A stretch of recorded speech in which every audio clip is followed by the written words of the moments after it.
This is a crowd.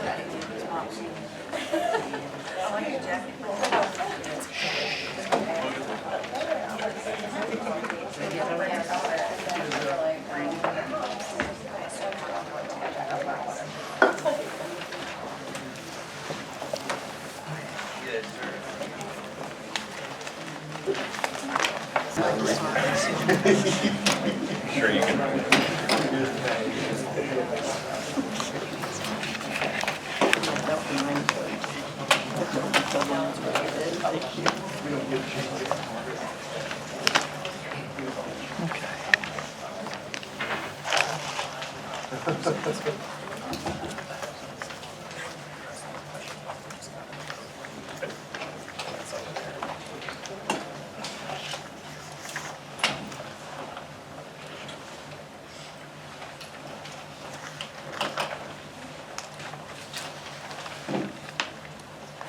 First, the meeting follows the posted agenda, which is here, and if you have a copy, if you want a copy, it is here. The Open Meetings Act enables citizens to be present and view the workings of the government in an open meeting, but does not require that citizens become participants of the meeting. As you will witness, you'll see that the council may ask questions of the applicants that are on the agenda for clarity or understanding, but because there's no public comment on the agenda, the general public will not be able to make any comments at this particular meeting. Thank you. Thank you. Let's move on to item number 6, which is discussion and possible action to grant approval to the Oklahoma Turnpike Authority to secure a $200 million revolving line of credit with Wells Fargo Bank. Andrew, you're on the clock again. Thank you, Chairman. This application comes to us from the Oklahoma Turnpike Authority. They are seeking approval to execute an agreement, as you mentioned, with Wells Fargo Bank and A to secure a revolving line of credit in the principal amount of $200 million to provide interim financing for improvements to and construction of turnpike projects that are going to support the OTA's long-range capital plan known as Advancing Connecting Communities and Economies Safely Statewide, which comes to the acronym of ACCESS. The program consists of multiple projects to expand and enhance toll roads throughout the state and add capacity to the turnpike system. The Turnpike Authority is an instrumentality of the state of Oklahoma, created in statute, and is authorized to construct, maintain, repair, operate turnpike projects at locations authorized by the Oklahoma State Legislature and approved by the State Department of Transportation. The authority receives revenues from turnpike tolls and a percentage of turnpike concession sales. They are authorized to issue turnpike revenue bonds for the purpose of paying for the cost of turnpike projects, as well as refunding bonds for the purpose of refunding any outstanding bonds of the authority. They're also specifically authorized to utilize a credit facility in Title 69, Section 1709. Turnpike revenue bonds and any associated credit facility are payable solely from the tolls and other revenues of the authority, and they don't constitute an indebtedness of the state of Oklahoma. And their outstanding bonds currently carry a high investment grade rating of AA-. The legislature has the exclusive right to authorize turnpike routes. Title 69 of Oklahoma Statute, Section 1705, authorizes 35 routes, while the authority retains the exclusive right to determine whether to construct a turnpike route and the right to set toll rates with no additional executive or legislative branch approval required. The authority is governed by a board consisting of the governor, who serves in an ex officio capacity, as well as 6 members appointed by the governor who serve 8-year terms and represent statutorily defined districts across the state, representing the control of the turnpike operations. Currently, the turnpike system in Oklahoma has 11 turnpikes covering about 625 miles. Their outstanding indebtedness currently, as of December 31st of 2021, was $1.7 billion, and those are, as we kind of mentioned, secured by the total revenues of the system. The ACCESS program itself is a 15-year long-range capital plan designed to address ongoing highway infrastructure needs to improve access to communities across the Oklahoma Turnpike system. The estimated total cost of the program is currently $5 billion. The authority approved, the Turnpike Authority approved the long-range transportation plan in its meeting on December 7th of 2021. And the program consists of various elements, including access improvements, various interchanges on existing turnpike systems, improvements to the Turner Turpike, mainly to widen lanes and provide lighting, The Will Rogers Turnpike to provide additional lanes for travel between US 412 and State Highway 20. To complete a western loop as part of the Gilcrease Expressway project around the Tulsa metro area that's going to connect northern end of the new Gilcrease Expressway west to Edison North and east to the LL Tisdale Parkway. A project identified as the Northeast Oklahoma County Loop that is designed to connect I-40 to the Turner Turpike. There are also a couple of new turnpikes, the Southern Extension Turnpike, an outer loop east-west connector, and an outer loop tri-city connector, all in the Oklahoma City metro area to complete a loop around the Oklahoma City metro area, as well as continued improvements to the John Kilpatrick Turnpike. OTA is proposing to fund the program through the sale of negotiated second senior revenue bonds. The program financing is expected to be completed through multiple issuances of bonds over the next several years, given that this is a long-term plan. The first issuance is anticipated probably late 2022, early 2023. This application revolving around the $200 million revolving line of credit with Wells Fargo Bank N.A. would provide interim financing for the Access program. It'd be used to pay planning, engineering, and other pre-construction and some construction costs associated with the program. A portion of the proceeds of future bond issues may be used to repay the draws on the line of credit. The revolving line of credit will be for a term of 3 years from the effective date of the agreement and may be extended upon the mutual consent of the parties, that being the Turnpike Authority and Wells Fargo Bank N.A. The line of credit will be secured by a subordinate pledge of net revenue monies held to the credit of the Turnpike Trust Fund, as the letter of credit will be subordinate to the OTA's outstanding second senior lien revenue bonds. The line of credit will carry a fee on the undrawn balance rate of 15 basis points. Any draws on the line of credit will bear an interest at a variable rate at 80% of SOFR plus 24 basis points. The total cost for the 3-year term, excluding any draws that the OTA may make, is $900,000. As I mentioned, this will go as interim financing for the long-range plan known as the Access program. It'll allow the authority to begin work on pre-construction work and shovel-ready portions of the program. It'll also provide access to funds between future bond issuances to ensure that the construction projects are able to be financed in an efficient manner. The authority did issue RFPs on February 23rd, 2022 to eligible financial institutions. They received 9 responses from qualified firms. The authority and its financial advisor, Hilltop Securities, did review those submissions and made a suggestion to the board to select Wells Fargo Bank N.A. The Wells Fargo bid, after review, did provide the lowest cost of borrowing and the most favorable terms to the authority. I did include a summary of those bids in your packet. OTA has previously entered into similar agreements to secure revolving lines of credit to provide interim financing in the past for projects, most recently for the Driving Forward program that was initiated in 2016, and most of those construction projects have just wrapped up. To go over the role of the council in reviewing such applications as OTA's proposed line of credit, the council is statutorily prohibited from reviewing the merits of a project to be financed and shall only determine that a proposed project has a legal and beneficial purpose that can legitimately be funded by bonds or similar indebtedness issued by a state governmental entity. That's in the council's statutory duties under 62 OS section 695.8. OTA is explicitly authorized to issue turnpike revenue bonds to enter into an agreement with any financial institution to provide a credit facility in 69 OS 1709.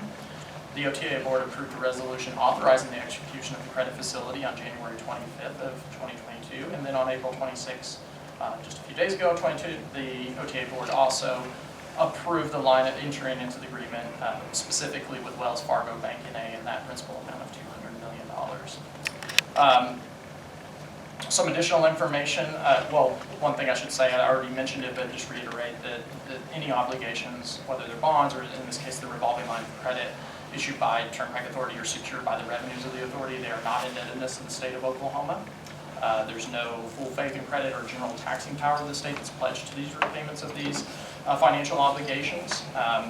As council members are aware, there's a significant public interest, and we did receive a number of public comments related to this application, and those were included in the information provided in your packet.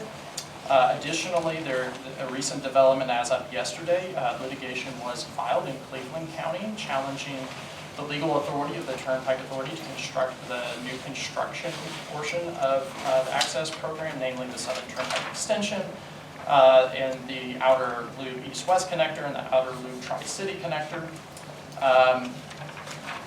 Those have been filed, and you will notice that there has been an additional recommended condition, and I'll go over that in just a second, that has been added to it. The other kind of point that's revolving around this that I wanted to mention to the council, although not directly applicable to this credit facility itself, there is legislation that has been introduced this session, Senate Bill 1610, authored by Senator Rob Standridge, that would require OTA to produce a report on the proposed Southern Extension Turnpike 180 days prior to issuing bonds for the construction of that turnpike.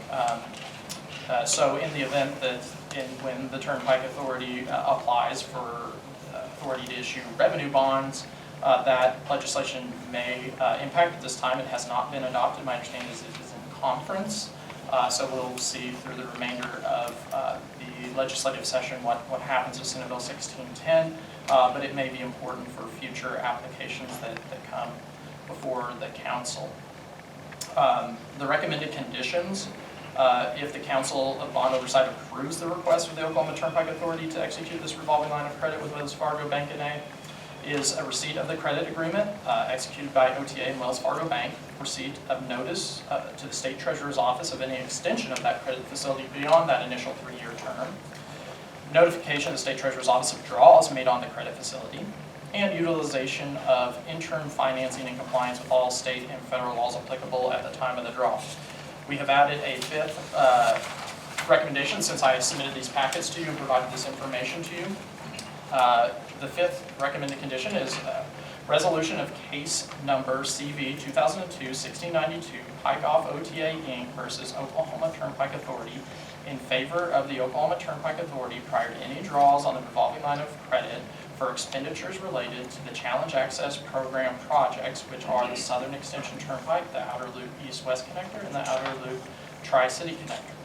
That concludes my presentation on the application. Happy to answer any questions about the application or my presentation. We also have representatives from OTA, the applicant, should you have any questions of them. And if I may just provide some information as well before we address the No, thank you very much Yeah. for the summary.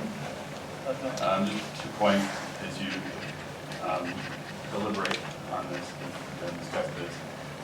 Under your administrative rules, Title 90, 10-2-4, final approval is based upon no litigation pending or threatening related to outstanding court obligations. So I want to make sure that the council was aware of that and just based on that.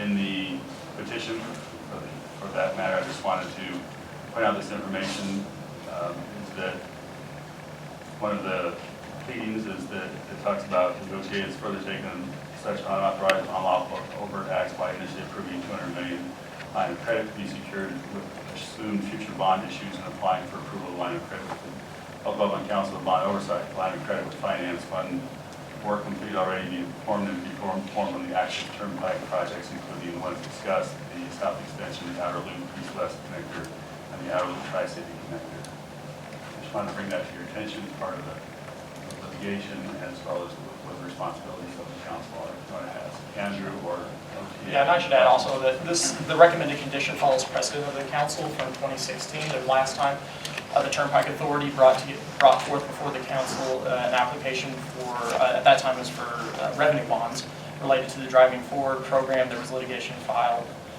in that case, and the recommended condition was resolution of that litigation outstanding. So the recommended condition from us comes from the precedent set in 2016 related to a similar set of circumstances. Okay. Okay. So John, your recommendation is? So my recommendation to the council needs to deliberate and make the decision as to using that condition or having it applied to the whole matter. Okay. Okay, got it. Okay, Mr. great. Chairman, I'd like to make sure I understand that, or at least highlight that issue. So the approval from the council today would be with the condition that they couldn't access the line of credit until the legal proceedings are concluded. Is that correct? Okay. But they could access the line of credit for the other projects, the projects that would be For excluded. the would be- non-projects that are listed.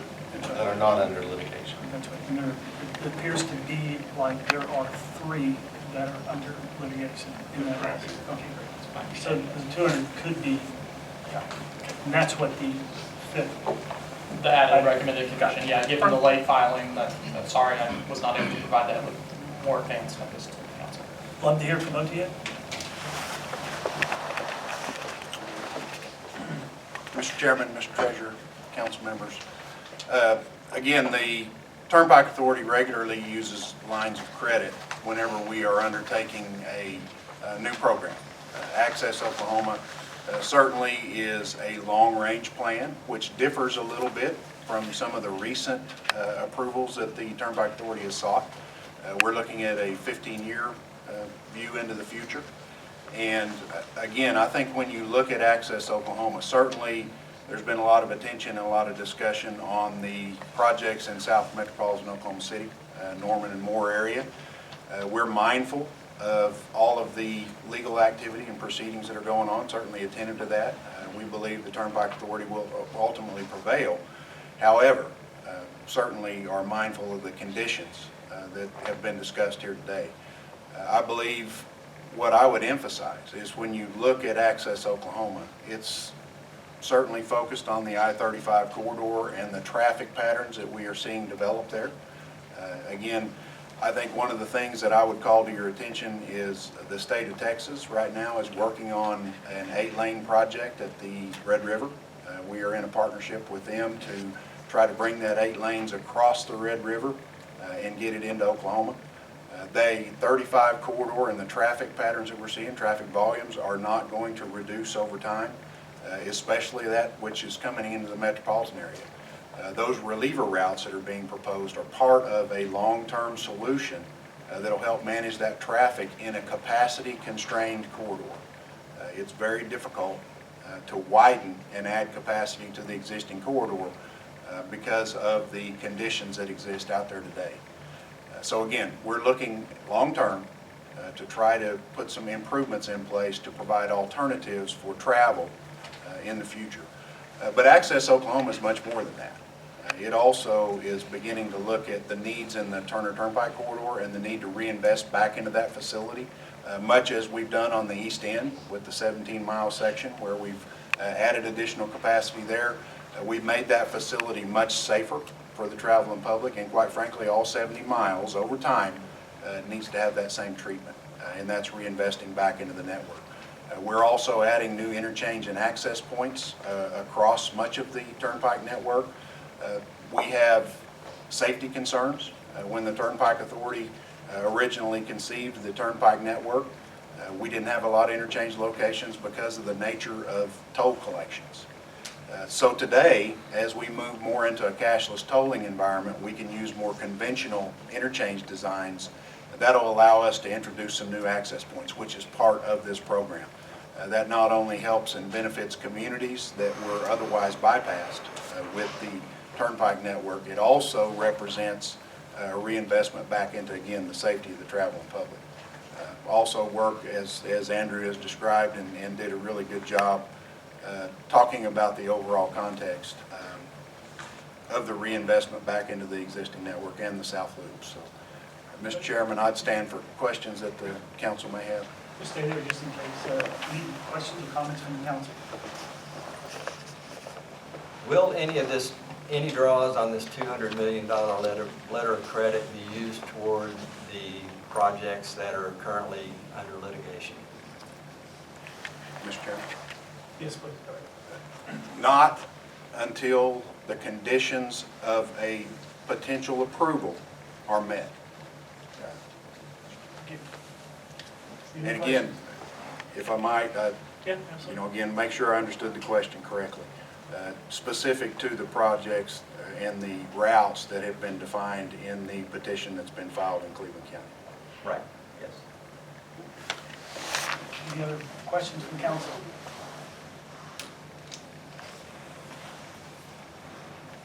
All right, no further questions. Do I have a motion? Move adoption subject to the recommended conditions as outlined, including the resolution of case number CV 2002-1692 be resolved before extending the line of credit in that particular area For those three projects. for those three projects. Is there a second? Second. All right, we have a motion and a second. Call the roll, please. Chairman Becker, Yes. Treasurer McDaniel, Yes. Mr. Whitworth, Yes. Ms. O'Connor. Yes. All right, motion passes. Let's move on to item number 7. Good.